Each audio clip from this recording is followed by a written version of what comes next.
नमस्कार, स्वागत है आपका। आप देख रहे हैं खबरों का डबल डोज 1 और 11। आपके साथ हूं मैं नेहा बाथम। नमस्कार, आपके साथ मैं हूं अर्पिता आर्या।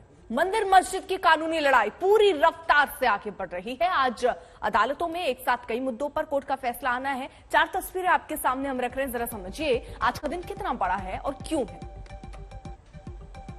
वाराणसी के ज्ञानवापी मस्जिद परिसर में आज सर्वे को लेकर कोर्ट का फैसला आना है। कोर्ट को यह तय करना है कि कोर्ट कमिश्नर अजय मिश्रा को जिम्मेदारी जारी रखी जाए या नहीं, क्योंकि उनको लेकर कई सवाल निष्पक्षता को लेकर उठ रहे हैं। उधर मथुरा ईदगाह मामले में रोजाना सुनवाई की अर्जी लगी है। इसे लेकर भी आज कोई आदेश हो सकता है। हिंदू पक्ष चाहता है कि इस मामले की तेजी से सुनवाई कर इसका निपटारा किया जाए। ताजमहल पर नए दावों को लेकर आज इलाहाबाद हाईकोर्ट के लखनऊ बेंच में सुनवाई है। ताजमहल में 22 कमरों को खोलने को लेकर याचिका दायर की गई है। अदालत को तय करना है कि याचिका मंजूरी के काबिल है या फिर नहीं। तो धार में भोजशाला में सरस्वती मंदिर को लेकर याचिका लगा दी गई है।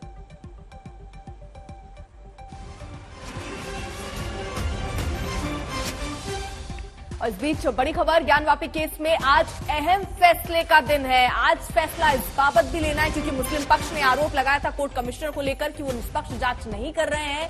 क्या कोर्ट कमिश्नर बदला जाएगा, और अगर बदला जाएगा तो नया चेहरा कौन होगा, इस पर भी आज तस्वीर साफ हो जाएगी। और साथ ही साथ अगला सर्वे कब होगा ये भी स्थिति आज स्पष्ट हो जाएगी, क्योंकि कोर्ट आज एक कोई डेट दे देगा जब ये बताएगा कि उस दिन उसको रिपोर्ट चाहिए, उससे पहले सर्वे का काम होना है। तो आपको बता दें 12 बजे ये फैसला आना है। सुनवाई हुई, सुनवाई पूरी हो गई। आज 12 बजे फैसले का दिन है। मस्जिद सर्वे पर आज अहम फैसला आना है। साथ ही साथ आपको बता दें जो तहखाना है जहां पर कहा गया कि ताला लगा हुआ है, उस ताले को भी हटाकर वहां अंदर भी सर्वे किया जाए, इसको लेकर भी स्थिति साफ होगी। क्योंकि पिछली बार जो निर्देश कोर्ट की तरफ से दिए गए थे उसमें मुस्लिम पक्ष का यह कहना था कि स्थिति बहुत क्लियर नहीं की गई है। जाहिर तौर पर उन स्थितियों को देखने के बाद आज कोर्ट की तरफ से जब फैसला आएगा तो इन बातों को बहुत प्रमुखता के साथ स्पष्ट तौर पर रखी जाएंगी और कही जाएंगी। देहा कुमार अभिषेक मेरे सहयोगी इस वक्त तमाम जानकारी के साथ सीधे वाराणसी से जुड़ रहे हैं। कुमार अभिषेक, देखिए आप पूरे मामले पर शुरू से ही नजर बनाए हुए हैं। कई सारी इसमें पेचीदगियां हैं, कई सारे आरोप और प्रत्यारोप चल रहे हैं, लेकिन इस बीच जब 12 बजे फैसला आएगा सबकी निगाहें इस पर टिकी हुई हैं। क्या इसके बाद स्थिति पूरी तरीके से स्पष्ट हो जाएगी या फिर अभी भी बहुत सारी अड़चनें हैं इस पूरे मामले में? देखिए नेहा, इस बार उम्मीद ये की जा रही है कि इस बार जो फैसला आए, जो कि 12 बजे आज आने वाला है, उसमें बहुत सारी चीजें स्पष्टता से शायद रखी जाएं। क्योंकि पिछले बार भी जब कोर्ट का ये आदेश था कि वहां सर्वे होना है तो चीजें बहुत स्पष्ट थीं, लेकिन जो पक्ष है, दोनों पक्ष की तरफ से, खासकर मुस्लिम पक्ष से ये सवाल उठाए गए थे कि इस मामले में कोर्ट का आदेश स्पष्ट नहीं है कि क्या वो मंदिर परिसर में प्रवेश कर सकते हैं कि नहीं। आदेश में मस्जिद परिसर में प्रवेश कर सकते हैं कि नहीं। आदेश में उनका कहना था कि लिखित तौर पर कहीं नहीं लिखा है कि ज्ञानवापी मस्जिद में उनका प्रवेश कोर्ट कमिश्नर करेंगे या वहां सर्वे होगा। तो आज 2 बड़े अहम चीजों पर यह फैसला होना है। एक तो ये कि क्या जो कोर्ट कमिश्नर हैं वो रहेंगे या उनकी जगह कोई और कोर्ट कमिश्नर नियुक्त होगा, क्योंकि मुस्लिम पक्ष ने लगातार उनकी निष्पक्षता पर सवाल उठाए हैं। और दूसरा ये कि जो सर्वे का डेट है वो कब होगा, यानी कि कब ये सर्वे होगा। तीसरी बात ये कि कई तरह की उसमें मांग की गई है कि हमें तहखानों के भीतर प्रवेश की इजाजत दी जाए, तहखाने का ताला खोला जाए। इसके अलावा जो मस्जिद बनी है, जहां पर इस वक्त मस्जिद मौजूद है, उसके भीतर प्रवेश करके उसका भी सर्वे कराया जाए। तो कुल मिलाकर के मस्जिद जैसा शब्द तो आदेश में कहीं नहीं है, लेकिन उस जमीन का, उस प्लॉट का, उस जगह के बारे में पूरी बात पिछले आदेश में भी थी। इस बार उसे ज्यादा स्पष्ट शायद करना पड़े अदालत को, क्योंकि एक बात पर सब सहमत हैं दोनों पक्ष, वो कि खुद अदालत वहां जाकर के इस सर्वे को कर ले, खुद मौजूद रहे जब वो सर्वे हो रहा हो। तो इस पर दोनों पक्ष ने हामी भरी थी, लेकिन देखना होगा कि क्या अदालत खुद वहां मौजूद रहेगी या नहीं। लेकिन जो कोर्ट कमिश्नर हैं उन्हें लेकर के अहम फैसला आज होना है और सर्वे की तारीख भी लगभग तय होनी है। यदि कोर्ट कमिश्नर बदले जाएंगे तब सर्वे की तारीख टल सकती है, तब जब नए कमिश्नर नियुक्त होंगे वो फिर तय करेंगे कि कब होगा सर्वे। लेकिन अगर यही रहते हैं तो जल्द ही नया सर्वे का डेट आ सकता है। नेहा। बिल्कुल। और कुमार अभिषेक, क्योंकि देखिए कोर्ट कमिश्नर ने अपनी बात भी रखी थी, उन्होंने साफ तौर पर ये कहा कि वे कोर्ट के विवेक पर है, कोर्ट जो भी फैसला लेगा वो स्वीकार करेंगे, लेकिन उन्होंने निष्पक्ष तरीके से अपनी जांच की है। लेकिन जो सवाल उन पर उठ रहे थे वो ये कहा जा रहा था कि वहां जाकर बाकायदा कुछ चीजों को वो हटाते खरोचते हुए नजर आए, जिस पर आपत्ति थी मुस्लिम पक्ष को। क्या इन सब चीजों का भी जिक्र जब फैसला कोर्ट करेगा तो रखेगा कि इस तरीके की परमिशन भी है, ये किया जा सकता है उसकी वीडियोग्राफी करने के लिए?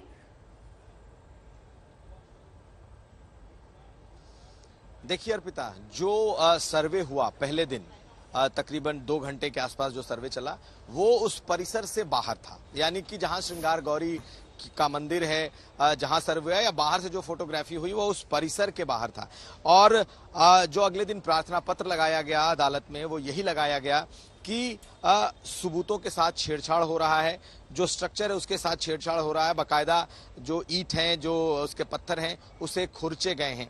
आपने देखा होगा कि जो फोटोग्राफर है, बाकायदा उसने हम लोगों को जब इंटरव्यू दिया है तो उसने बोला है कि जहां पर भी हमको फोटोग्राफी करनी है वहां के हम धूल हटाते हैं, तभी हम किसी चीज की फोटो ले सकते हैं। तो खुरेचने जैसे आरोप को भी सिरे से गलत बताया गया है। लेकिन अदालत में कोर्ट कमिश्नर को खुद ही अपना पक्ष रखना था कि वो कैसे पक्षपातपूर्ण नहीं है, और उन्होंने अपनी बात पहले मौखिक तौर पर रखी और उसके बाद बकायदा अदालत को उन्होंने अपना रिटर्न सबमिशन ये दिया कि किस तरीके से कोई पक्षपातपूर्ण काम उन्होंने नहीं किया है, न तो किसी तरीके का पक्षपात बरता गया है, बल्कि वो पूरी निष्पक्षता से उन्होंने सर्वे करने की कोशिश की है। दूसरी बात यह है कि ठीक है, आपको रोकेंगे यहाँ पर। इलाहाबाद हाईकोर्ट की लखनऊ बेंच में इस वक्त ताजमहल मामले पर सुनवाई शुरू हो चुकी है। ये दूसरा वो अहम मामला जिस पर सबकी निगाहें आज टिकी हुई हैं। आपको बता दें कि ताजमहल मामले में जिसमें 22 जो बंद कमरे हैं उन्हें खोलने का ये मामला है, जिसको लेकर ये लगातार कहा जा रहा है कि इन कमरों को खुलवाना चाहिए। याचिका में भी यही कहा गया है। इसको लेकर लखनऊ बेंच में सुनवाई चल रही है। 2 सदस्यीय बेंच मामले की सुनवाई कर रही है और इस पूरे मामले में जो 22 बंद कमरे हैं उसको लेकर आज फैसला आ सकता है। संतोष शर्मा हमारे साथ, हमारे सहयोगी इस वक्त जुड़ चुके हैं। संतोष, इस लिहाज से भी आज महत्वपूर्ण दिन की जिस याचिका में कहा गया, क्योंकि विवाद पुराना नया नहीं है, पुराना विवाद है जिसको लेकर बार बार आवाजें उठती रही हैं। आज सुनवाई क्या शुरू हो चुकी है और किन किन पहलुओं पर दलील दी जाएगी? देखिए, आज हाईकोर्ट की लखनऊ बेंच में ताजमहल को लेकर के जो 22 कमरे बंद हैं उसको लेकर के एक पिटीशन फाइल की गई थी अयोध्या के रहने वाले अजीत सिंह की तरफ से। उस पिटीशन में कहा गया कि इन 22 कमरों को खोला जाए कि आखिर इन 22 कमरों में बंद क्या है इन कमरों में, जिसके लिए एक जो पिटीशन में अपील की गई कि एएसआई और एक हिस्टोरियन की मदद से एक फैक्ट फाइंडिंग कमेटी बनाई जाए और वो फैक्ट फाइंडिंग कमेटी की रिपोर्ट कोर्ट में दाखिल की जाए, पब्लिक डोमेन में डाली जाए कि आखिर ताजमहल के उन बंद पड़े 22 कमरों में ऐसा क्या है जिसको बंद किया गया, क्योंकि आरटीआई के जरिए बताया गया कि सुरक्षा के लिहाज से उसको बंद किया गया। ये तमाम आरटीआई की जो जानकारियां थी इसको आज पिटीशन में फाइल किया गया और इसी पर हाईकोर्ट की लखनऊ बेंच में सुनवाई शुरू हो चुकी है। अब इसके बाद हाईकोर्ट को तय करना है कि वो सरकार से इस पूरे मामले में जवाब मांगती है या फिर जो फैक्ट फाइंडिंग कमेटी की जो दरकार की गई कि फैक्ट फाइंडिंग कमेटी बनाई जाए हिस्टोरियन और एएसआई को शामिल करते हुए, उस फैक्ट फाइंडिंग कमेटी को बनाने का आदेश देती है। यह हाईकोर्ट की लखनऊ बेंच में सुनवाई शुरू हो चुकी है। थोड़ी देर में, मुश्किल से 15 से 20 मिनट का वक्त और लगेगा, जिसके बाद हाईकोर्ट का डायरेक्शन जो होगा वो सामने आ जाएगा। लेकिन ये बहुत अहम मामला हो जाता है क्योंकि ताजमहल को वैसे ही कहा जा रहा था कि राजनीतिक गलियारों में भी कई बार मुख्यमंत्री योगी आदित्यनाथ ने भी ताजमहल को तेजो महल कहा गया, तो ये एक दूसरा विवाद शुरू हो गया। ज्ञानवापी का एक मामला चल ही रहा है, उसके बाद अब ताजमहल के 22 बंद कमरों को खुलवाने को लेकर के जो पिटीशन दाखिल की गई है उस पर आज सुनवाई शुरू हुई है। जी संतोष, आप नजर बनाए रखिए क्योंकि इस बीच लगातार खबरें इस पूरे मामले से जुड़ी हुई आती रही हैं और ये कहा जा रहा है कि अलग अलग तरीके से दावे किए जा रहे हैं वहां पर इन 22 बंद कमरों को लेकर।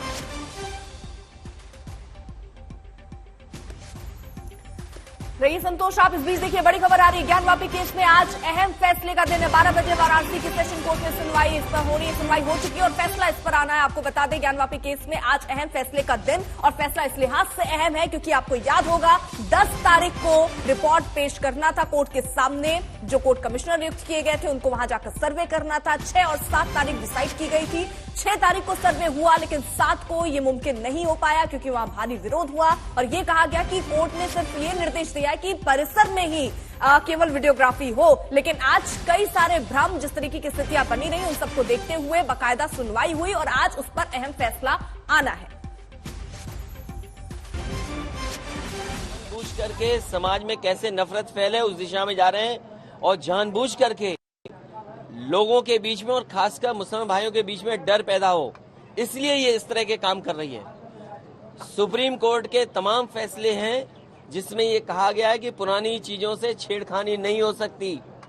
क्या उन कानून को भी बीजेपी नहीं मानेगी? और हम तो कोर्ट से अपील और निवेदन कर सकते हैं कि कोई ऐसा काम ना हो, ऐसा फैसला ना हो जिसमें खाई पैदा हो। कुछ लोग इस समाज में बैठे हो जो खाई पैदा करना चाहते हैं। विपक्ष की जहां तक आप बात करते हैं, भाजपा विरोध में कभी भगवान श्री राम का विरोध करते हैं, कभी भगवान भोलेनाथ जी का विरोध करते हैं, कभी भगवान श्री कृष्ण की जन्मभूमि का विरोध करते हैं। अब ज्ञान वापी के अंदर जो कमिश्नर है वो माननीय न्यायालय के आदेश से नियुक्त किया गया है और उसे कमिश्नर का होता है जाकर के स्थानीय, मतलब बहुत सारे हर केस में लगभग कमिश्नर नियुक्त होते जो जमीनों के विवाद होते हैं, स्थानों के विवाद होते हैं। तो अगर कमीशन नियुक्त हुआ है, कमिश्नर वहां पर गया है, तो वो अपना फोटोग्राफी करें, जांच करके न्यायालय को रिपोर्ट दें। उसमें कोई व्यवधान डालता है तो गलत है और जो ऐसी गलती करता है फिर उसके खिलाफ जो कानून सम्मत कार्रवाई है वो कार्रवाई भी होगी। दोनों पक्षों ने अपनी बात को विस्तार पूर्वक रखा और हमने स्पष्ट कर दिया कि एडवोकेट कमीशन की कार्रवाई को शीघ्र पूरा किया जाए और तरह तरह के एप्लीकेशन दे के बाधाएं उत्पन्न की जा रही हैं। ये कंट्रोवर्सी, ये दुराग्रह पूर्ण कृत्य, इसको समाप्त किया जाए, इसका समाधान किया जाए। एडवोकेट कमिश्नर को लेकर क्या बातचीत हुई, क्योंकि उनका भी रोल संशय में है? संदेह, वो तो हमेशा चाहेंगे कि एडवोकेट कमिश्नर बदलता रहे जिससे ये कार्य अवरुद्ध होता रहे और ये एडवोकेट कमीशन की कार्रवाई न हो सके। इस दौरान उन्होंने एक और दरखास्त वादी पक्ष से आ गई जिसमें उन्होंने कहा कि मस्जिद का ताला खोल करके, नहीं खुलता तो उसको तोड़ करके मस्जिद के अंदर हमको जाने दिया जाए। तो उस पर विस्तृत आपत्ति के लिए हमने समय मांगा था। एक चीज और आई कि आप लोगों की तरफ से कहा गया कि आप लोगों को भरोसा नहीं है एडवोकेट कमिश्नर पर और लोकल कोर्ट खुद चलकर स्पॉट पर, अगर इनके फ्यूचर में होता है सर्वे तो आप खुद स्पॉट पर चल। इस पर आपने भी हामी भरी, जो हिंदू पक्ष है उसने भी हामी भरी और कोर्ट की तरफ से कहा गया कि अगर ऐसा पॉसिबिलिटी इनकेस बनती है तो वो जाएंगे। हाँ, ऐसा पॉसिबल हो तो यही एक तरीका होता है भाई। ईमानदारी और सच्चाई तो यही है कि कोर्ट पर विश्वास किया जाता है। कोर्ट तो सर्वोपरि होती है, उस पर विश्वास है, उसको मानते हैं। चले, कोर्ट वहाँ जाएगी, जाकर देखेगी, जो होगा उसकी वीडियोग्राफी करेगी, उस पर देखा जाएगा। हम केवल यही कह रहे हैं कि मैंने आदेश के पालन में सद्भावपूर्वक, ईमानदारी से और निष्पक्षता से कार्य किया है। आगे आपत्तियां जो हैं वो आती हैं और उनका निस्तारण करना न्यायालय का है, मेरा अधिकार इसमें नहीं। एक चीज ये जानना चाहेंगे कि जब इस तरह के आरोप लगते हैं, प्रतिवादीगण का कहना है, तो खुद कोर्ट एडवोकेट कमिश्नर को बैकफुट पे आ जाना चाहिए, आगे सर्वे कार्रवाई नहीं करनी चाहिए। लेकिन 6 तारीख के बाद भी आप 7 तारीख को गए सर्वे कराएं। 6 तारीख को ऐसा कोई मामला नहीं था, 7 को भी मेरे पास कोई सूचना नहीं थी। न्यायालय से पता चला तो मैंने अपना पक्ष वहां रख दिया, आके न्यायालय के पास। कुमार अभिषेक मेरे सहयोगी इस वक्त तमाम जानकारी के साथ सीधे वाराणसी से जुड़े हुए हैं। कुमार अभिषेक, देखिए, मुस्लिम पक्ष ये कह रहा है कि अगर ताला नहीं टूटता है मस्जिद का तो उसे तोड़ा जाए और उसके बाद ही पूरी तस्वीर ठीक तरीके से सामने आ पाएगी। दोनों पक्षों को साथ मिलाकर चलना होगा। इस मामले में भी आज फैसला, कोई टिप्पणी कोर्ट की तरफ से?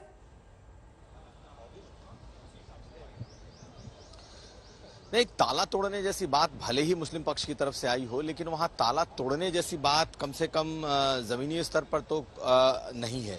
इसलिए नहीं है क्योंकि मस्जिद का रास्ता अलग है और मस्जिद के रास्ते से प्रवेश होता है। दूसरा जो सबसे इंपॉर्टेंट है वो है तहखाने।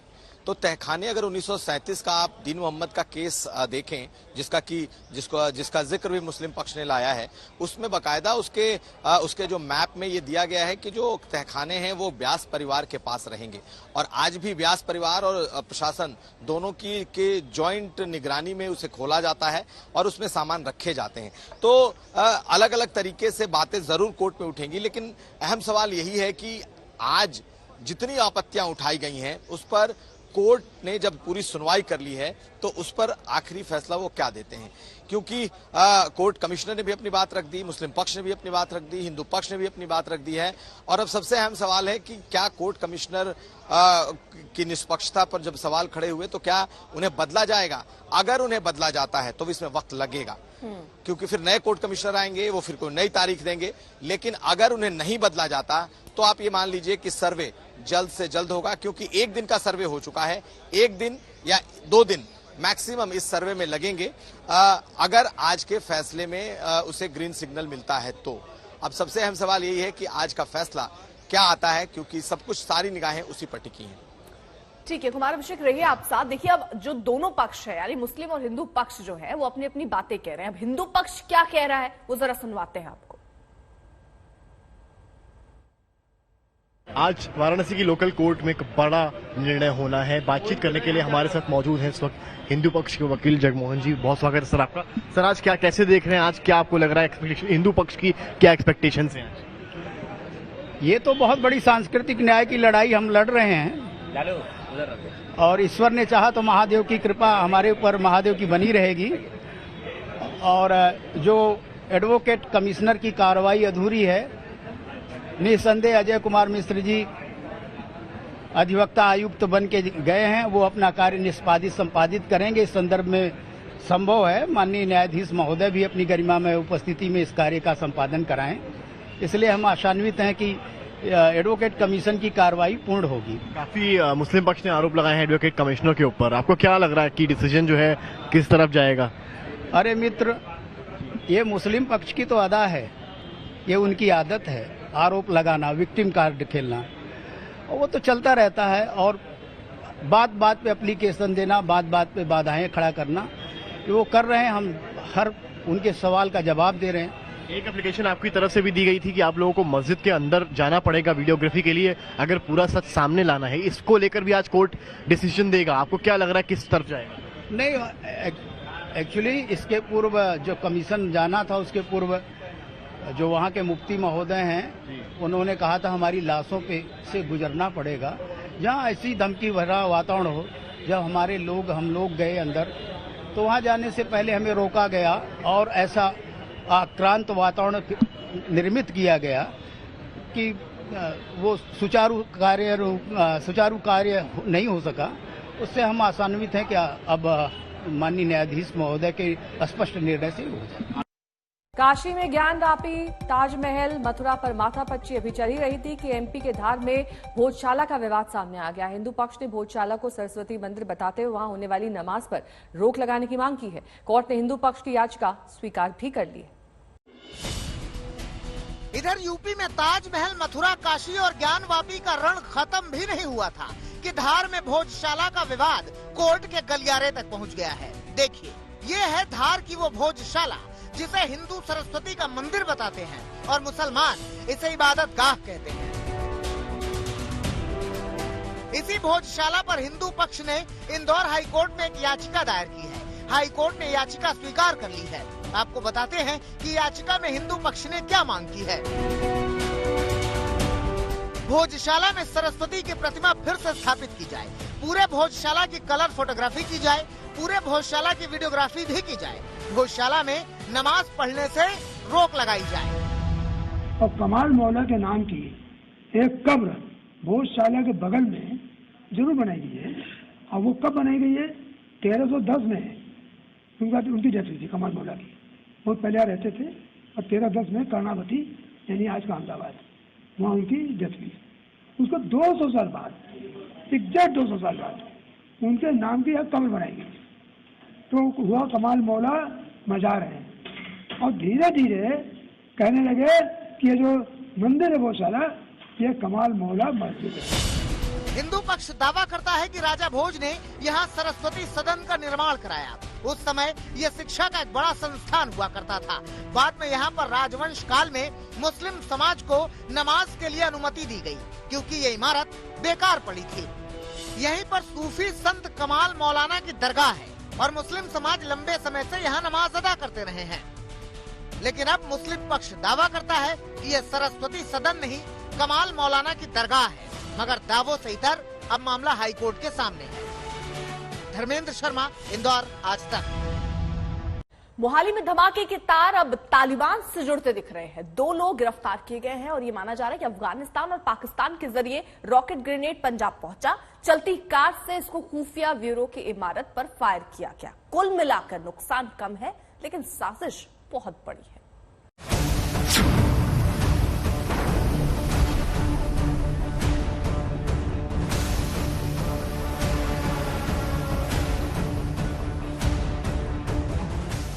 मोहाली ब्लास्ट का तालिबान कनेक्शन, पाकिस्तान से लेकर अफगानिस्तान से जुड़े तार, साजिश की परतें अब खुलने लगी। अब तक धमाके में 2 की गिरफ्तारी।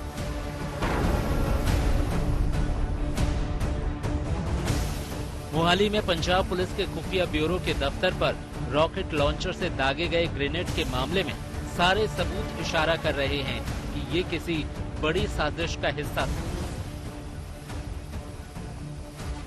पहले उस हमले की सीसीटीवी में कैद तस्वीरों को देखिए। 38 सेकंड के इस वीडियो में साफ साफ दिखाई दे रहा है कि एक चलती कार से ग्रेनेड दागा गया। अब तक इस कार का पता नहीं चल पाया है। इस मामले में पंजाब पुलिस ने इंटेलिजेंस इनपुट्स के आधार पर पहले तरन तारण से इस शख्स निशान सिंह को पकड़ा। इसके बाद निशान सिंह के साले सोनू को फरीदकोट से गिरफ्तार किया गया।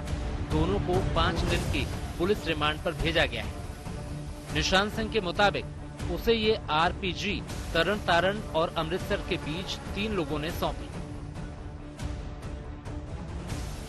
निशान सिंह कुछ दिन पहले ही 4 साल की जेल काट कर आया था।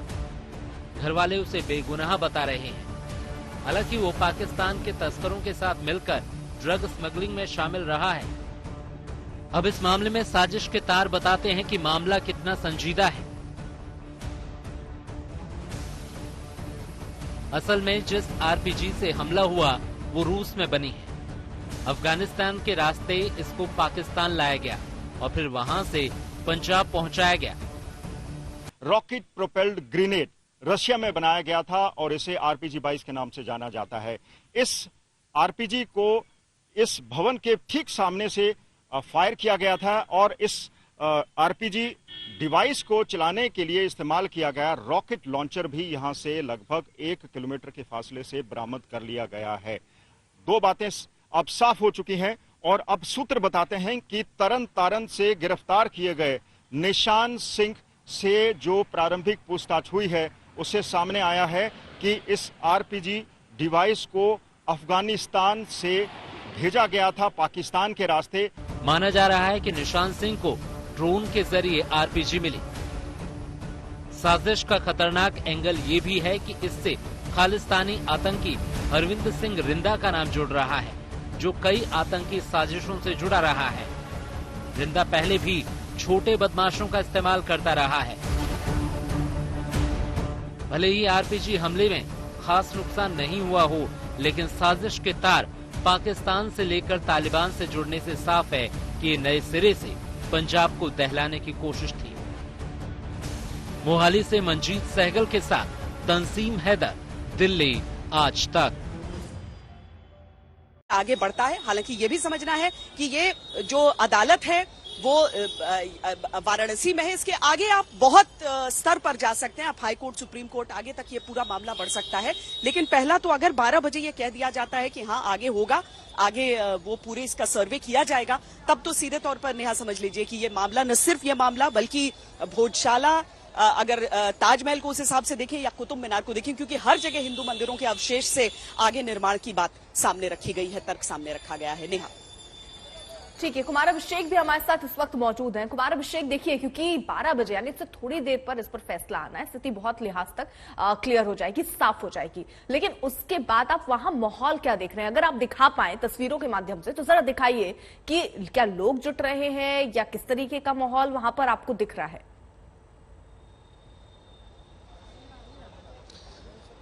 देखिए, हम इस वक्त माहौल इसलिए नहीं दिखा सकते क्योंकि हम कोर्ट के भीतर में हैं, कोर्ट परिसर के भीतर में हैं और यहाँ कोर्ट परिसर के भीतर बिल्कुल सामान्य सी स्थिति है। जो दूसरे वकील हैं वो अपने अपने कामों में जुटे हैं। जो तस्वीरें हैं वो आप मंदिर के बाहर की दिखाई जा सकती हैं।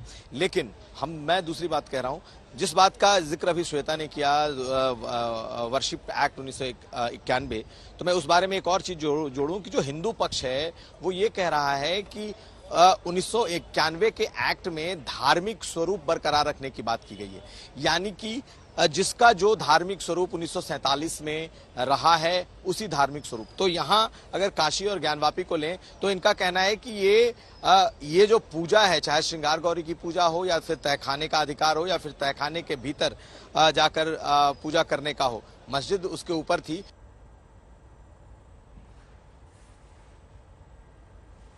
श्वेता भी लगातार हमारे साथ जुड़ी हुई। श्वेता, देखिए, आपने बताया कि बहुत सारी पेचीदगियां हैं इस पूरे मामले में।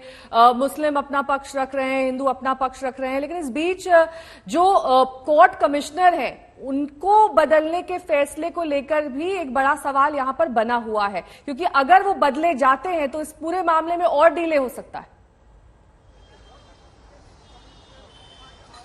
नहीं, डिले हो सकता है, लेकिन इसका ये भी तो सीधा मतलब हो जाएगा ना नेहा कि ये मामला आगे बढ़ता रहेगा, यानी वीडियो एविडेंस वहां पर सर्वे के जरिए वो कैद होते रहेंगे। आप अगर पीछे ही देख लें तो ये काशी विश्वनाथ मंदिर के परिसर से बिल्कुल सटा हुआ ज्ञानवापी मस्जिद हो जाता है। अब यहाँ पर पूजा पाठ के लिए जब यहाँ पर इतना विस्तार नहीं भी हुआ था, जब यहाँ पर पूरा कॉरिडोर नहीं भी बना था, उस समय भी दोनों तरफ के श्रद्धालुओं के लिए जाने के दो अलग अलग रास्ते थे जो दो गलियों से होकर निकलते थे। अब चूंकि कॉरिडोर बन गया है इसीलिए खुलकर, वरना इस निर्माण में कभी भी आपको इस तरीके से स्पष्ट नजर नहीं आता था। अब बहुत सारे तर्क दिए जा रहे हैं नेहा दोनों पक्षों की तरफ से। देखिए, जो मुस्लिम पक्ष है उसकी तरफ से कहा जा रहा है कि अकबर ने दीने इलाही, जो एक नया रिलीजियस एक्सपेरिमेंट एक तरह से समझ लीजिए, उसके तहत मंदिर और मस्जिद दोनों का निर्माण करवाया था। लेकिन हिंदू पक्ष इसे सरासर गलत कह रहा है और हिंदू पक्ष का यह कहना है कि ज्ञानवापी अपने आप में एक नाम हिंदू है, वो मस्जिद कैसे वहां पर हो सकता है। दूसरा तर्क जो मैं आपको बता रही हूं कि उसके भीतर जो सर्वे होगा, जो वीडियोग्राफी है, जो वीडियोग्राफर थे उन्होंने भी अपनी तरफ से ये बात कही कि अंदर उनको कुछ इस तरह की चीजें दिखाई दी हैं जिसमें घंटियों का आकार है, जिसे उकेरा गया है उन पत्थरों पर से, और बाकी मूर्तियां भी हैं, कमल के फूल को उकेरा गया है जो आमतौर पर हिंदू निर्माण में देखने को मिलता है। तो अब ये सारी चीजें, पर उसके आधार पर क्या आप चाहते हैं? अगर पूजा करने की इजाजत है, जो 5 महिलाएं मांग रही हैं अपनी तरफ से कि वो श्रृंगार गौरी की पूजा करना चाहती हैं, तो वो एक अलग चीज हो जाती है। लेकिन उसके मायने क्या होते हैं और उसके मायने उन तमाम धरोहरों के लिए क्या होते हैं जिन्हें लेकर इस समय पूरे भारत में एक एक करके विवाद खड़ा हो रहा है। यहाँ का जो निर्णय है वो बाकी के इलाकों के लिए भी एक बहुत महत्वपूर्ण कड़ी के तौर पर साबित होने वाला है। यहाँ पर अभी भी आप देखिए, यहाँ पर हालांकि जब से कॉरिडोर का निर्माण हुआ है उसके बाद से बहुत अधिक भीड़ तो आपको कहीं वैसे नहीं दिखती है, लेकिन देखिए लोगों के पास विस्तार है, इलाके का विस्तार है, लोग पहुंच रहे हैं यहाँ पर मंदिरों पर एक एक करके, लेकिन यहाँ पर भी सुरक्षा बढ़ाकर रखी गई है। आप हर तरफ देख लीजिए, वैसे भी यहाँ पर सामान्य तौर पर सुरक्षा रहती है, लेकिन आज आपको वो इंतजाम आज कुछ और भी नजर आएंगे, क्योंकि मालूम है कि अदालत में इस चीज पर फैसला आना है कि आगे इसका स्वरूप क्या होगा, आगे क्या सर्वे को अंजाम दिया जाता है या नहीं दिया जाता है। श्रद्धालु अपने हिसाब से यहाँ पर पहुंच रहे हैं, लेकिन पुलिस बल की तैनाती हर ओर करके रखी गई है। ये पूरी सड़क जो है, जो चाहे मस्जिद की तरफ का रास्ता कटता हो या मंदिर की तरफ का रास्ता कटता हो, दोनों ओर यहाँ पर श्रद्धालु तमाम पहुंच रहे हैं और दोनों तरफ ये पुलिस बल की तैनाती की गई है। क्योंकि जब सर्वे की कोशिश हुई थी 3 दिन तक ये करना था, लेकिन पहले ही दिन ये विवाद इस बात को लेकर छिड़ गया कि नहीं, आपको तो सिर्फ चबूतरे तक वीडियोग्राफी करनी थी, उसके अंदर नहीं। लेकिन हिंदू पक्ष का कहना है कि नहीं, वही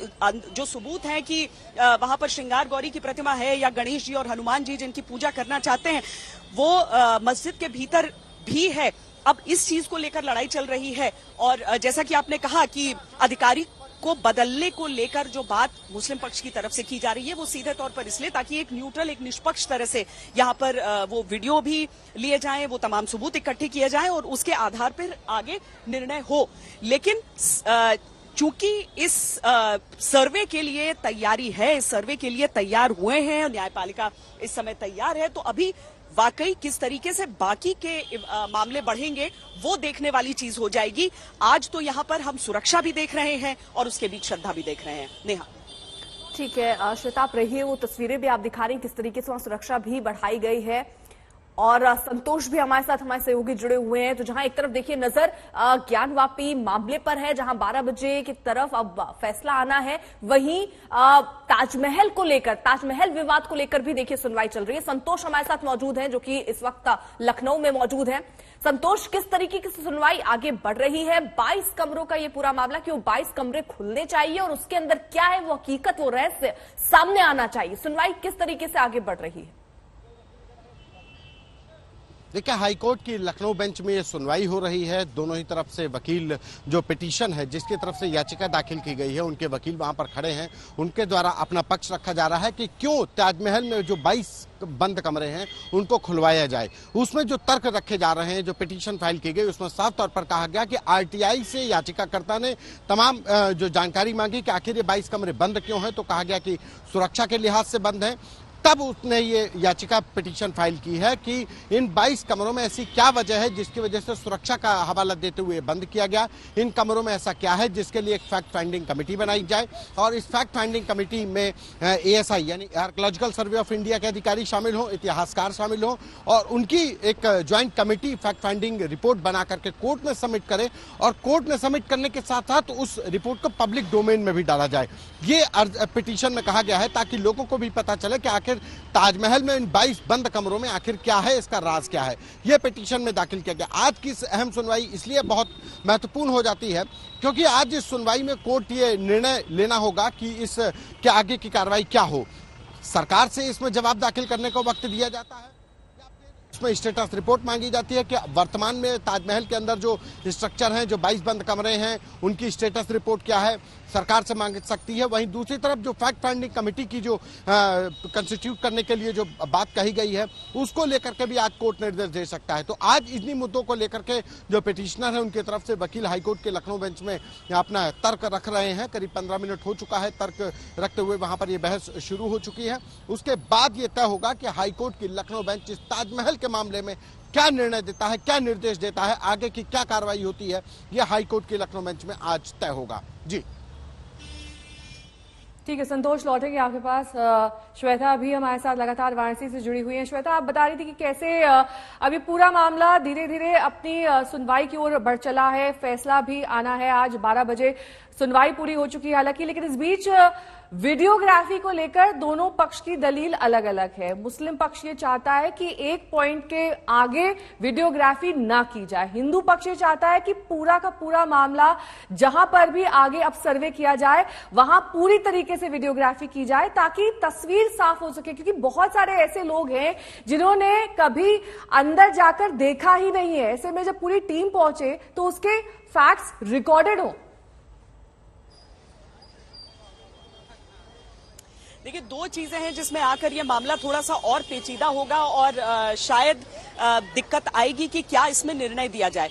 अगर मुस्लिम पक्ष का ये दावा कि दीन इलाही के तहत वाकई मंदिर और मस्जिद दोनों का निर्माण उस समय में करवाया गया था, उसके खिलाफ तर्क किया जाता है। दूसरी चीज ये समझिए कि जब यहाँ पर ये जिक्र होता है कि क्या हिंदू मंदिर को तोड़कर और उसके बाद यहाँ पर निर्माण किया गया था, तो उसमें सबसे बड़ी चीज जो निकल कर आती है वो ये कि आपके पास क्या क्या दस्तावेज हैं। केवल वीडियो सबूत की, भैया केवल वीडियो सबूत की बात नहीं है, बल्कि यहाँ पर बात उस अकबर के फरमान की भी आ जाती है, जो सरकारी फरमान आज भी कोलकाता की एक म्यूजियम में पड़ा हुआ है, जिसे यहाँ पर प्रोड्यूस भी करने की बात है, जिसमें यह लिखा गया है कि मंदिर को तोड़ा जाए और वहां पर मस्जिद का निर्माण किया जाए। लेकिन ये सारी चीजें कानून की कसौटी पर कहां तक खरी उतरेंगी अगर प्लेसेस ऑफ वर्शिप एक्ट को ध्यान में रखा जाएगा तब। अगर प्लेसेस ऑफ वर्शिप एक्ट को इस हिसाब से ध्यान में रखा जाएगा कि उसको कोई चीज सुपरसीड नहीं कर सकती है, चाहे किसी मंदिर के अवशेष से ही क्यों नहीं किसी दूसरे पूजा स्थल का निर्माण हुआ हो, तब यह मामला आगे नहीं बढ़ पाएगा। लेकिन अगर इसे मान्यता मिलती है, अगर इसे स्वीकार किया जाता है, तो फिर एक पूरी लड़ी शुरू हो जाएगी, एक पूरा मामला आगे जो बहस बढ़ती जाएगी उस हिसाब से शुरू होगा। नेहा, जब यहां पर काशी विश्वनाथ कॉरिडोर का निर्माण किया गया था तो कई अलग अलग राय सामने आते थे। राजनीतिक राय की बात मैं नहीं कर रही हूं, मैं उस विमर्श की बात कर रही हूं जिसमें यहां पर आने वाले भक्त काशी विश्वनाथ में जो धार्मिक पर्यटन भी अगर आप उसे देख लीजिए उसके आश्रित यहाँ के लोग थे, उन सबका ये मानना था कि बहुत शांतिपूर्ण एक तरीके से हल हो गया है। ये मामला बहुत पुराना है, कोर्ट में भले 91 के बाद पहुंचा हो, मामला बहुत पुराना। 1809 में यहीं पर बहुत भीषण दंगे हुए थे, हिंदू मुस्लिम दंगे हुए थे, जब मंदिर और मस्जिद के बीच में एक निर्माण की कोशिश की गई थी और खुले में नमाज की कोशिश की गई थी। बहुत भीषण दंगे हुए थे, लेकिन किसी तरीके से मामले को उस समय निपटारा उसका किया गया। अब जब आजादी हुई उसके बाद से कभी भी यह मामला अदालत में नहीं पहुंचा और किसी भी तरीके से वैसा तनाव नहीं देखने को मिला इसे, लेकिन मन में जरूर था, मन में ये पक्षों में था और इसीलिए 1991 में पहली बार 3 लोग वाराणसी के इस चीज को लेकर अदालत में पहुंचे थे। उनमें से केवल एक अब जीवित हैं, 2 की मृत्यु हो चुकी है, लेकिन उन्होंने कोशिश की इस बात को परसू करने की।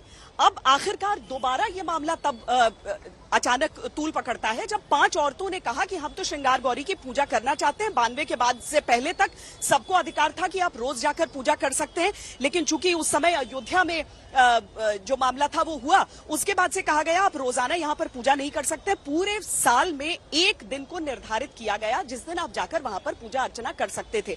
ये महिलाएं कह रही हैं कि हम मां श्रृंगार गौरी के भक्त हैं और हम रोज उनकी पूजा करना चाहते हैं और चूंकि वो सबसे सिद्ध स्थान है तो हम वहां पूजा करना चाहते हैं। इसकी जो मान्यता है, अगर नेहा मैं बताऊं यहां पर आपको, तो ज्ञानवापी जो कूप है, बताया जाता है कि शिवजी ने स्वयं उसे, क्योंकि ये काशी उनकी नगरी है, नगरी माना जाता है, तो वो जो कूप है उसको बनाया ही इसलिए गया था।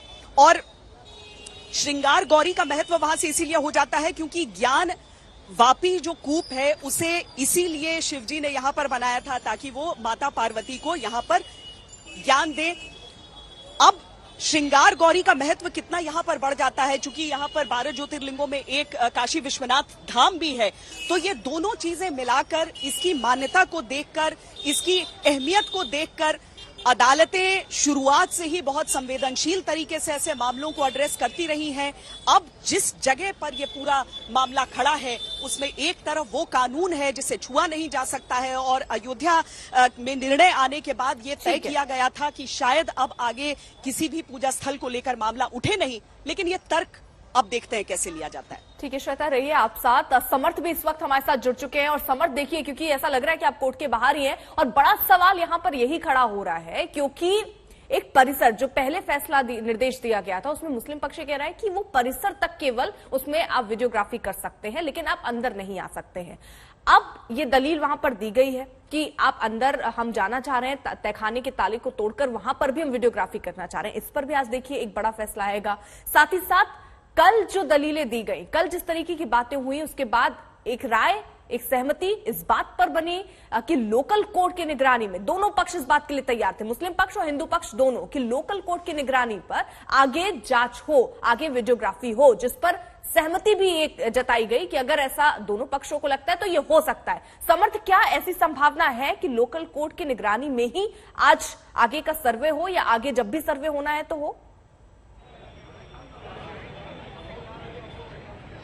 अर्पिता, देखिए जब परसों बहस छिड़ी तो लोकल कोर्ट में, जहां से इस वक्त मैं रिपोर्ट कर रहा हूं, तब इस बात का जिक्र हुआ कि एडवोकेट कमिश्नर को लेकर मुस्लिम पक्ष ने सवाल उठाया कि वो निष्पक्ष नहीं है, वो किसी पार्टी से मोटिवेटेड हैं, जबकि हिंदू पक्ष और वादी पक्ष, जो इवन सरकारी पक्ष जो था, उन सब ने ये कहा कि नहीं, एडवोकेट कमिश्नर ने निष्पक्षता से अभी तक जांच करी है और आगे भी वो निष्पक्षता से ही जांच करेंगे। पर जब इस पर सवाल उठे और ऑब्जेक्शन मुस्लिम पक्ष की तरफ से दाखिल करा गया, तब एक चीज डिसाइड हुई और दोनों तरफ से कहा गया कि अगर ये हो, क्योंकि ये बात मुस्लिम पक्ष ने कही कि कोर्ट की निगरानी में अगर सर्वे होता है तो वो ज्यादा बेहतर है और वही एक तरीका इस पूरे केस को समझाने का, सुलझाने का हो सकता है। तो इस बात पर हिंदू पक्ष ने भी कहीं ना कहीं अग्री किया, जिसके बाद लोकल कोर्ट में जो जज थे उन्होंने मौखिक तौर पर अग्री करा कि अगर ऐसी संभावना इन केस बनती है कि दोनों पक्ष अगर इस बात से सेटिस्फाइड है और एडवोकेट कमिश्नर से सेटिस्फाइड नहीं हो सकते हैं तो इसकी संभावना भी देखी जा सकती। तो आप आज का जो फैसला है, एडवोकेट कमिश्नर अगर रहते हैं तब भी ये ऐसा हो सकता है कि लोकल कोर्ट भी वहां पर हो जब सर्वे का काम शुरू हो, या फिर अगर एडवोकेट कमिश्नर बदलते हैं अब देखना यह है कि लोकल कोर्ट की तरफ से कौन जाएगा, जज स्वयं जाएंगे। हालांकि पहले भी ऐसा हुआ है, जो एडवोकेट से हम लोगों ने बातचीत करी इस बारे में, क्या ये पहली बार होगा कि अगर सर्वे के दौरान जज खुद वहां पर जाते हैं? तो कई वकीलों ने ऐसा बताया कि ऐसा पहली बार नहीं है, ऐसा पहले भी 1-2 केसेस में हुआ है। हालांकि अगर ऐसा होता है तो केस की जो सेंसिटिविटी है वो और कहीं ना कहीं बढ़ जाएगी कि एक जज या एक लोकल कोर्ट का खुद व्यक्ति सर्वे के दौरान वहां पर मौजूद रहेगा। क्योंकि अर्पिता, आपने देखा, हम लोग भी वहां से रिपोर्ट कर रहे थे कि जब सर्वे का काम शुरू हुआ तो बाहर किस तरह का माहौल हो गया था। जब वीडियोग्राफर से हम लोगों ने बातचीत करी तो उसने बताया कि बाहर के माहौल की वजह से अंदर भी गर्मा गर्मी बढ़ गई थी। दोनों पक्षों के बीच में कहीं ना कहीं जुबानी जंग छिड़ गई थी, जो कि बाद में एडवोकेट कमिश्नर द्वारा शांत कराया गया। और बाहर जिस तरह के नारे लगे वो सभी ने देखा और माहौल के बिगाड़ने की जिस तरह की कोशिश हुई। हालांकि आज का दिन भी जरूरी है, क्योंकि 12 जैसे ही बजेगा सबकी नजरें टिक जाएंगी हियरिंग पर, और जिस भी पक्ष में आता है, जिस भी पक्ष की ओर ये डिसीजन आता है, अब देखना होगा कि फोर्सेस भी किस तरह से डिप्लॉय किए हैं यूपी पुलिस ने। हालांकि कोर्ट परिसर में तो फोर्सेस लगाई गई हैं, पीछे भी आप देखेंगे अगर तो इस वक्त जो है फोर्सेस पीछे की तरफ लगी हुई हैं, जहां से एंट्री एग्जिट है। पर फिलहाल यहाँ पर ठीक है, समझ नजर बनाए रखिएगा, क्योंकि 12 बजे के वक्त का इंतजार है ज्ञानवापी मामले में। लेकिन इस बीच दिल्ली से भी बड़ी खबर आ रही है, यहाँ पर बुलडोजर का एक्शन एक बार फिर से शुरू हो गया है। अमानतुल्लाह खान मौके पर मौजूद है। इस बात का विरोध किया जा रहा है कि क्यों इस तरीके से मदनपुर खादर इलाके में, जहां पर इस वक्त बुलडोजर का एक्शन होना है, अपने पैसे की बहुत पैसा कमा, मेहनत से पैसा कमा के, गरीब लोग हैं, जमीनें बेच करके लोगों ने अपने मकान बनाए हैं। मुख्यमंत्री मनीष सिसोदिया ने कहा था कि इस तरह का एक्शन हो सकता है, उन्होंने डर जताया था। आज क्या वो बात आपको लगता है सच साबित हो रही है? बिल्कुल। अभी तक तो यही था कि ये इंक्रोचमेंट रिमूवल कर रहे थे, हम इनको सपोर्ट कर रहे थे। शाहीन बाग से हटा दिया, यहाँ से तमाम इंक्रोचमेंट मैंने हटा दिया। एसीपी मौजूद हैं, ये जबरदस्ती अरेस्ट कर रहे हैं। हम लॉ एंड ऑर्डर नहीं बिगाड़ना चाहते, लेकिन पुलिस बिगाड़ रही है। आप पे एमसीडी और बीजेपी के नेता ये आरोप लगाएंगे कि आप लगातार इंटरफेयर कर रहे हैं। किस काम में? आप क्या किस एमसीडी अगर लोगों के मकान तोड़ेगी तो मैं बचाऊं ना? वो मेरे रेजिस्टेंस जारी रहेगा। बिल्कुल। दैट इज आम आदमी party MLA Amanatullah Khan speaking exclusively to India Today. He's saying that the resistance will continue. तो मदनपुर खादर में इस वक्त अतिक्रमण का अभियान चल रहा है और वहां देखिए किस तरीके से लोग जो हैं वो विरोध कर रहे हैं कि पहले ही जो अवैध निर्माण था उसको हटा लिया गया है, तो अब कार्रवाई आखिरकार हो रही है। तो क्यों हो रही है? कोविड वैक्सीन को लेकर एक स्टडी में बड़ा दावा किया गया। जानवरों पर की गई स्टडी के मुताबिक कोरोना की रोकथाम में ओरल वैक्सीन ज्यादा कारगर है।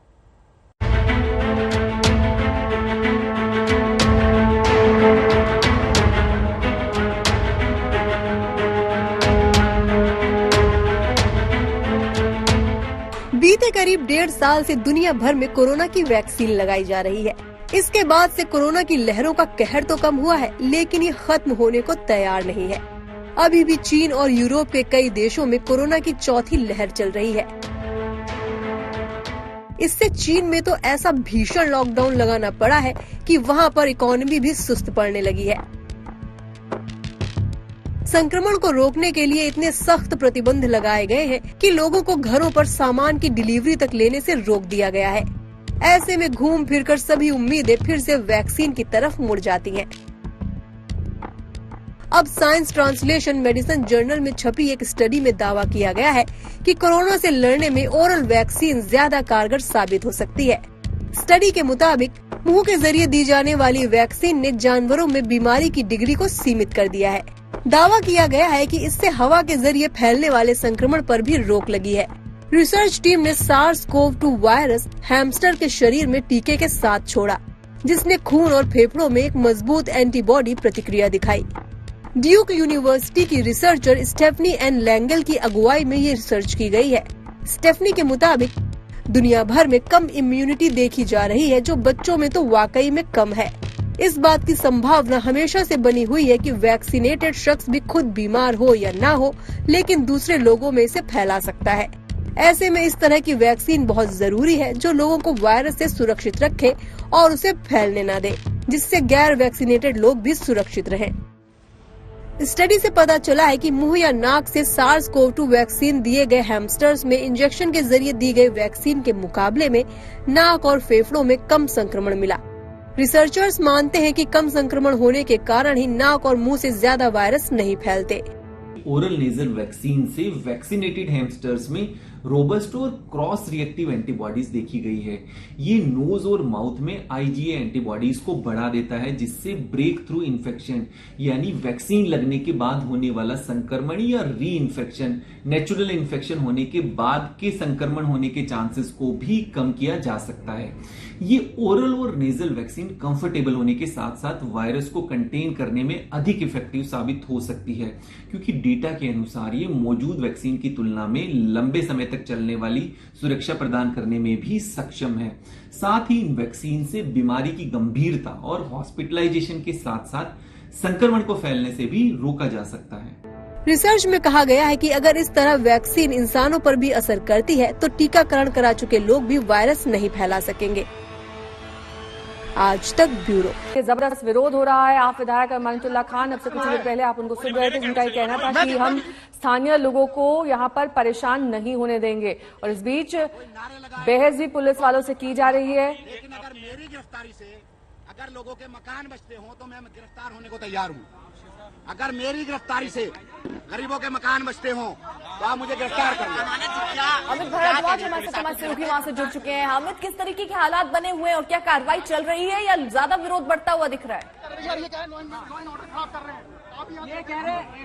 देखिए, सिचुएशन इस वक्त ग्राउंड पे वॉलेटाइल है और अमानतुल्लाह खान जो आम आदमी पार्टी के विधायक हैं वो लगातार विरोध कर रहे हैं इस पूरे के पूरे एमसीडी की कार्रवाई की, और वो कह रहे हैं कि वो अपने कॉन्स्टिट्यूएंसी के लोगों के साथ खड़े रहेंगे। दिल्ली पुलिस ने अभी सीनियर अधिकारियों ने दिल्ली पुलिस के अमानतुल्लाह खान को कहा कि वो सरेंडर कर दे, और दिल्ली पुलिस के अधिकारी ये भी कह रहे थे कि फोर्सफुली अमानतुल्लाह खान के जो सपोर्टर्स हैं वो अमानतुल्लाह खान के अरेस्ट को रोकने की कोशिश कर रहे हैं। इस वक्त अमानतुल्लाह खान खुद बात कर रहे हैं मीडिया से। साहब, कहा जा रहा है कि डेट कल की थी, आज बुलडोजर यार वो तो इंक्रोचमेंट रिमूवल डेट थी, वो भी गड्ढा कॉलोनी की, बदरपुर में जाना था, वहां बीजेपी के एमएलए हैं, उधर से इधर आ गए, वहां बीजेपी वहां था ना, यहाँ तो था ही नहीं। ये जो लिस्ट है, लिस्ट के अंदर कहीं भी कंचन कुंज मदनपुर खादर नहीं था। बात क्यों कर रही है वो कह रही है साहब, आप वो ये कह रहे हैं लॉ एंड ऑर्डर बिगाड़ रहा हूं मैं कहाँ बिगाड़ रहा हूं? मैंने उनसे कहा कोई धक्का हमने नहीं दिया, कोई पत्थर हमने नहीं मारा, कह रहे सरकारी काम में बाधा डाल रहे। अरे अगर आप गरीबों के मकान तोड़ोगे तो मैं तो आऊंगा। आप मकान तोड़ने की बात तो की नहीं थी, आपने तो इंक्रोचमेंट रिमूवल की बात की थी। इंक्रोचमेंट रिमूवल में मैं आपके साथ हूं। यहाँ इंक्रोचमेंट है ही नहीं, आप देख लो पूरे रोड पे, एक जगह दिखा दो कि कहीं इंक्रोचमेंट हो। क्या बुलडोजर नहीं चलने देंगे इस इलाके में कहीं भी? देखिए, अगर इलीगल चलेगा, डरा के चलेगा तो मैं नहीं चलने दूंगा। मैंने इनसे कहा कि एक आदमी भेज दो, अगर आपको लगता कहीं किसी का कुछ बाहर है मैं तुड़वा दूंगा, लेकिन आप पुलिस के बदमाशी से आप इस तरह मत करो, लॉ एंड ऑर्डर को मत बिगाड़ो। मकान बचाने के लिए गिरफ्तार होने को तैयार? अरे अगर मेरे जेल जाने से गरीबों के मकान बचते हो तो मैं जेल जाने को तैयार हूँ। मैंने तो कहा उनसे कि अगर मेरे को गिरफ्तार करके आप गरीबों के मकान अगर छोड़ दोगे तो मैं जेल लेके चलो आप। लेकिन ये सब भी कह रहे हैं हम भी गिरफ्तार होंगे। आप अरे पूरा इलाका गिरफ्तार होगा, पूरा दिल्ली गिरफ्तार होगा। इनको हलवा लग रहा है क्या? लेकिन अगर ग्राउंड पे देख रही हैं अमानतुल्लाह खान खुद इस वक्त ग्राउंड जीरो पे है मदनपुर खादर में, और वो लगातार इस बात को कह रहे हैं कि अगर उनके गिरफ्तार होने से गरीबों के मकान बसते हैं तो वो गिरफ्तारी देने के लिए तैयार हैं। और इस तरफ देखिए, पूरे विजुअल्स को देखिए, सिनारियो को समझिए कि यहाँ पे पुलिस बल बहुत भारी तादाद में इकट्ठा हो गई है, और ये पूरा जो आप एक तरह से बैरिकेडिंग देख रहे हैं पुलिस द्वारा, जो ह्यूमन बैरिकेडिंग है, वो अमानतुल्लाह खान और उनके सपोर्टर्स को रोकने के लिए किया गया है। इस छोर पे अमानतुल्लाह खान और उनके सपोर्टर्स हैं, जिनके साथ दिल्ली पुलिस के सीनियर अधिकारी लगातार बात कर रहे हैं। और ये दूसरा इलाका मैं आपको दिखा देता हूं, हालात थोड़ी और स्पष्ट हो जाएगी। पैरामिलिट्री फोर्स की डिप्लॉयमेंट लौटेंगे अमित आपके पास, क्योंकि इस बीच मदनपुर खादर में हालात बिगड़ते जा रहे हैं। लगातार विरोध एमसीडी की कार्रवाई का किया जा रहा है, वहां पर खुद विधायक भी कूद पड़े हैं इस लड़ाई में। फिलहाल रुकना होगा छोटे से ब्रेक के लिए, बने रहिए हमारे साथ, देखते रहिए आज तक HD, सबसे तेज।